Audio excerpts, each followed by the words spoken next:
उत्तर प्रदेश विधानसभा चुनाव के नजदीक आते ही सियासी समर में बयानबाजी और तीखी होती चली आ रही है। और वहीं इस बीच भारतीय किसान यूनियन के नेता राकेश टिकैत ने चुनाव से पहले हिंदू, मुस्लिम और जिन्ना का जिक्र किया है और उन्होंने योगी सरकार पर हमला बोलते हुए कहा कि अगले 2.5 महीने तक हिंदू, मुस्लिम और जिन्ना का भूत उत्तर प्रदेश में रहेगा और जनता को इनके प्रवचनों में नहीं आना है। और राकेश टिकैत ने यह बयान अलीगढ़ में दिया और वो यहां पर एक विवाह समारोह में शामिल होने पहुंचे थे और उन्होंने कहा कि उत्तर प्रदेश में 2.5 महीने तक हिंदू, मुस्लिम और जिन्ना का भूत रहेगा और सरकार इनको लेकर प्रवचन देती रहेगी और इन प्रवचनों में जनता को नहीं आना है। और वहीं राकेश टिकैत से जब किसानों के वोट देने पर सवाल किया गया तो उन्होंने कहा कि 13 महीने दिल्ली में ट्रेनिंग होने के बाद में अगर चुनाव में बताना पड़ेगा कि हमारा स्टैंड क्या रहेगा, इसका मतलब ट्रेनिंग अच्छी नहीं रही। और वहीं उन्होंने आगे कहा कि आधे रेट में फसल बेचकर अभी चुनाव में बताना पड़ेगा कि क्या करना है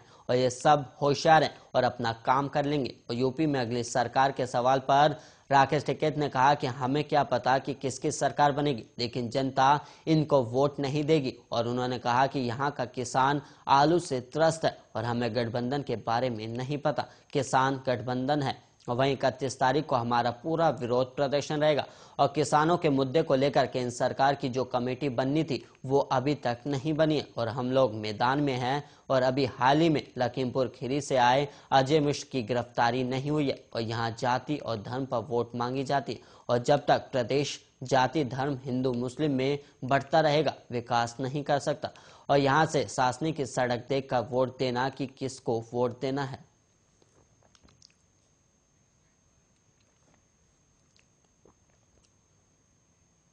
उत्तर प्रदेश विधानसभा चुनाव से पहले एक दल से दूसरे दल में जाने का सिलसिला तेजी से चल रहा है और वहीं मुलायम सिंह यादव की बहू अपर्णा यादव और वहीं साड़ू प्रमोद गुप्ता के बीजेपी में शामिल होने के बाद सोमवार को बीजेपी ने एक बार फिर समाजवादी पार्टी में बड़ी सेंध लगाई है। और वहीं यूपी की जलालपुर विधानसभा सीट से विधायक सुभाष राय ने सपा को छोड़कर बीजेपी का दामन थाम लिया। वहीं सुभाष राय ने कहा कि वो पीएम मोदी और सीएम योगी की विचारधारा से काफी प्रभावित हुए हैं, जिसके बाद वो बीजेपी में शामिल हुए और दिल्ली में बीजेपी दफ्तर में सुभाष राय को बीजेपी की सदस्यता दिलाई गई। और इस मौके पर बीजेपी प्रदेश अध्यक्ष स्वतंत्र देव सिंह, डिप्टी सीएम केशव प्रसाद मौर्य और डिप्टी सीएम दिनेश शर्मा भी मौजूद थे।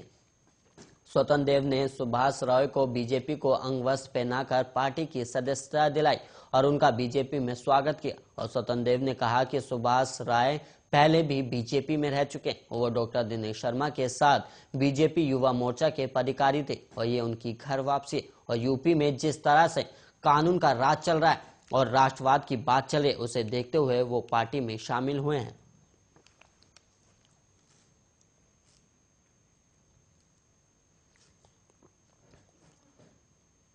आतंकी को पनाह देने के आरोपी 4 युवक को जेल भेज दिया गया और अब चारों युवकों से जुड़े अन्य लोगों को तलाशने में एसटीएफ और पुलिस टीम जुट गई है, जिनके माध्यम से आतंकियों पर नकेल कसने की कोशिश की जा रही। और वहीं पठानकोट के आर्मी कैंट पर नवंबर 2021 में आतंकी हमला हुआ था, जिसमें पुलिस ने बीती 10 जनवरी को 6 आतंकियों को गिरफ्तार किया था और उनसे पंजाब पुलिस ने 6 हैंड ग्रेनेड, 9 पिस्तल, 1 राइफल, मैगजीन और कारतूस भी बरामद किए थे। और पंजाब पुलिस के डीजीपी डीके भावरा ने आर्मी कैंट पठानकोट पर हुए हमले का खुलासा करते हुए बताया था कि इसमें इंटरनेशनल